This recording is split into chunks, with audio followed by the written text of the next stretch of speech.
देखें, अर्थशास्त्र का जो नोबेल पुरस्कार है 2022 है, वो इस बार 3 लोगों को दिया गया है। यहाँ पर आपको बता दें कि यहाँ पर कितने लोगों को दिया गया है, तो ये 3 लोगों को अर्थशास्त्र नोबेल पुरस्कार इस बार दिया गया है, जिसमें से उनके नाम जो हैं वो है वैन एस बर्नानकी, बी नंबर पर जो दूसरा नाम है Douglas W diamond, third number पर जो नाम है फिलिप एस डाई वेविंग। तो इन तीनों लोगों को जो है अर्थशास्त्र का नोबेल पुरस्कार दिया गया है। तो यहाँ पर जो नाम है, ये तीनों नाम थोड़ा अलग प्रकार से हैं, लेकिन याद तो रखना ही पड़ेगा, एग्ज़ाम के पॉइंट ऑफ व्यू से इम्पोर्टेंट है। तो इन तीनों लोगों को बैंकों पर वित्तीय संकटों के शोध के लिए अर्थशास्त्र का नोबेल पुरस्कार दिया गया है। और आपको ये भी बता दें कि अर्थशास्त्र में जो नोबेल पुरस्कार जीतते हैं उनको 1 करोड़ स्वीडिश क्रोनर दिया जाता है, यानी कि जिसे लगभग 9 लाख अमेरिकी डॉलर बोला जाता है। तो इनको मिला है ये सम्मान।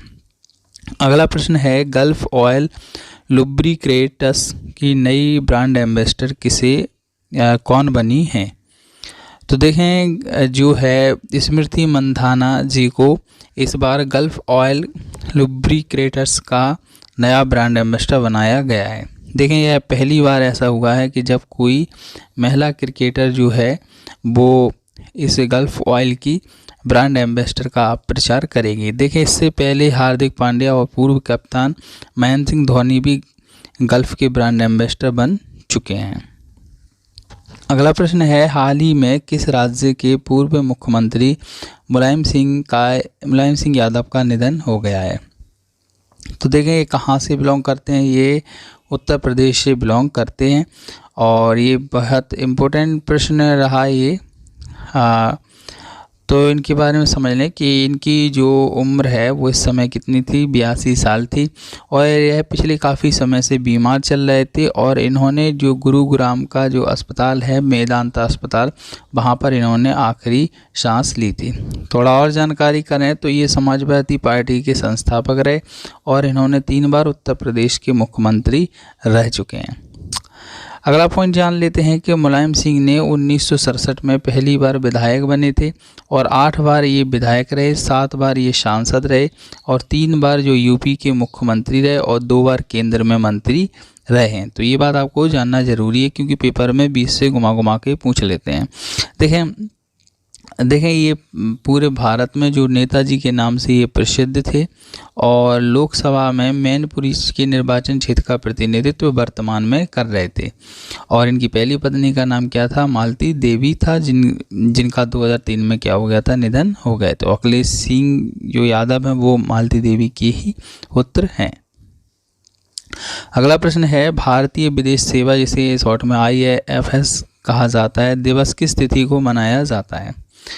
तो ये दिवस मनाया जाता है 9 अक्टूबर के दिन मनाया जाता है। तो 9 अक्टूबर 1946 को भारत सरकार ने विदेशों में भारत के राजनयिकों को प्रतिनिधित्व करने के लिए इस दिवस को मनाना प्रारंभ किया था।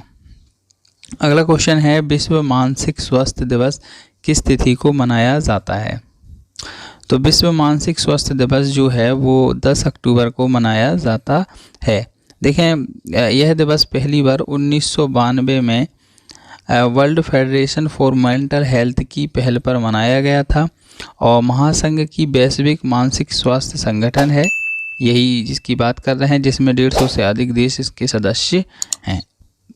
अगला प्रश्न है, हाल ही में किस खिलाड़ी को FIH player of the year 2022 चुना गया है? तो इंडिया के ये प्लेयर हैं जिनका नाम क्या है? हरमनप्रीत कौर। इनको इस बार FIH player of the year 2022 चुना गया है। देखिए, हॉकी में भारत के हरमनप्रीत सिंह को ये नवाजा गया, उन्होंने लगातार दूसरी बार यह उपलब्धि अपने नाम की है। इस वजह से ये इम्पोर्टेंट हुआ कि इन्होंने लगातार दूसरी बार ये उपलब्धि की है। 26 साल के हरमनप्रीत कौर ने ऐसा करने वाले दुनिया के सिर्फ चौथे खिलाड़ी बन गए हैं। उनसे पहले पुरुष में नीदरलैंड के तियोन डी न्यूयर, ऑस्ट्रेलिया के जेमी डुवियर, बेल्जियम के आर्थर वन डॉन भी ऐसा कर चुके हैं, जो लगातार 2 बार रह चुके हैं। इस बीच डच खिलाड़ी फेलिस अल्बर्स को महिला वर्ग में विजेता चुना गया है। महिला में कौन चुनी गई हैं? फेलिस अल्बर। अगला प्रश्न है, यूनिसेफ की हालिया रिपोर्ट के अनुसार किस दक्षिण पूर्व एशियाई देश में 10 लाख से अधिक लोग विस्थापित हुए हैं? तो देखें इसका आंसर क्या है, म्यांमार। देखें इस आंसर के लिए काफ़ी दिमाग चलाना पड़ेगा, क्योंकि जितनी भी जगह यहाँ पे बताई जा रही हैं वो सभी की सभी फिलहाल में विवादित चल रही हैं, लड़ाई झगड़े चल रहे हैं। इस वजह से यहाँ पर बताना थोड़ा सा ज़रूरी है, क्योंकि हर जगह पर मुसलमानों को प्रताड़ित किया गया और अधिक से अधिक मुसलमान वहाँ से भागे गए हैं। तो इसका सही आंसर क्या होगा, डी। यहाँ पे सबसे ज़्यादा कहाँ पे प्रताड़ित हुए हैं, डी म्यांमार में। देखिए संयुक्त राष्ट्र बाल एजेंसी जिसे यूनिसेफ ने कहा है, उन्होंने हालिया रिपोर्ट में यह घोषणा की कि पिछले साल सैन्य तख्तापलट के बाद म्यांमार में 10 लाख से अधिक लोग क्या हुए हैं, विस्थापित हुए हैं। देखिए पिछले साल सेना द्वारा आंग सान सू सरकार को हटाने के बाद दक्षिण पूर्वी एशिया देश में क्या हो गई, उथल पुथल हो गई। इस रिपोर्ट में कहा गया कि पलायन को मजबूर लोगों में से आधे से अधिक देश के उत्तर पश्चिम में संघाई क्षेत्र में चले गए हैं। अगला क्वेश्चन है, हाल ही में पहली बार किस सशस्त्र बल के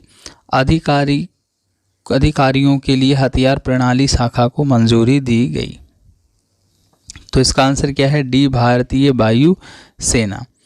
तो इस शाखा को क्या दी गई है, मंजूरी दी गई है। देखिए सरकार ने भारतीय वायुसेना जिसे IAF किया जाता है, इंडियन एयरफोर्स बोला जाता है, में अधिकारियों के लिए एक हथियार प्रणाली शाखा के निर्माण को मंजूरी दी है।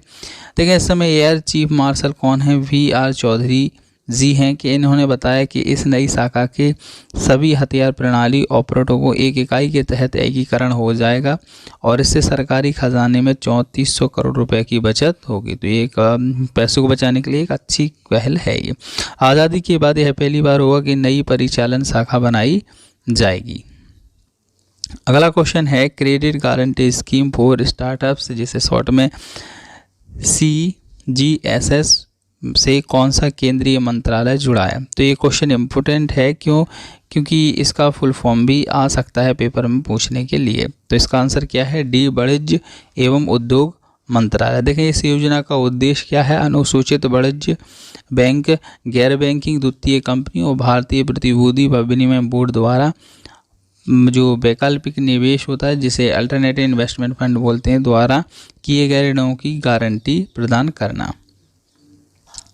अगला क्वेश्चन है, किस स्थान से poverty and shared property 2022 report जारी की गई है? तो यह रिपोर्ट जो है वो विश्व आर्थिक मंच के द्वारा जारी की गई है। देखें विश्व बैंक ने हाल ही में जो इस रिपोर्ट को जारी किया गया है और इस रिपोर्ट के अनुसार क्या बताया गया है कि उच्च खाद्य और ऊर्जा कीमतों में कोविड-19 के बाद त्वरित सुधार में बाधा उत्पन्न की और जो दशकों से वैश्विक गरीबी उन्मूलन के लिए सबसे बड़ा झटका रहा।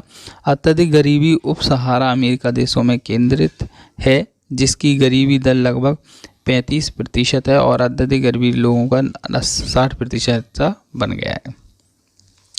अगला क्वेश्चन है, किस गांव को भारत का पहला 24/7 सौर ऊर्जा चलित संचालित गांव घोषित किया गया है?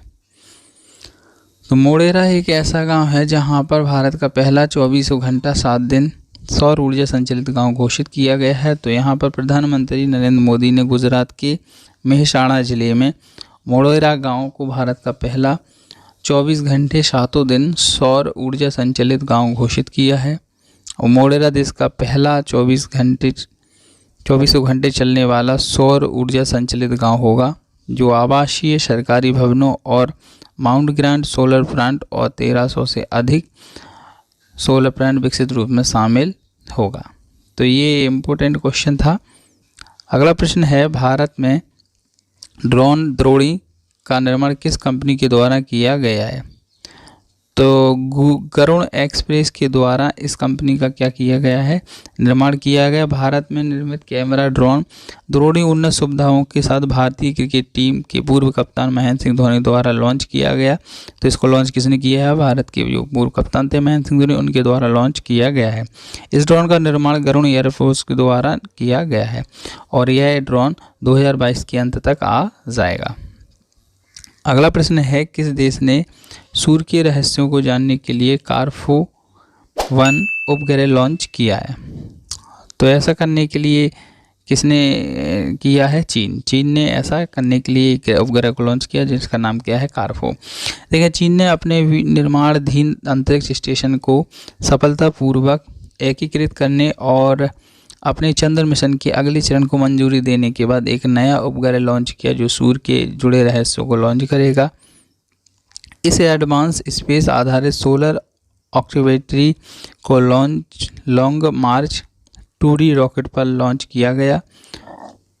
देखें, उपग्रह कॉफो-1 की कक्षा में स्थापित होने के साथ 6 महीने का लंबा कमीशन चरण शुरू होगा।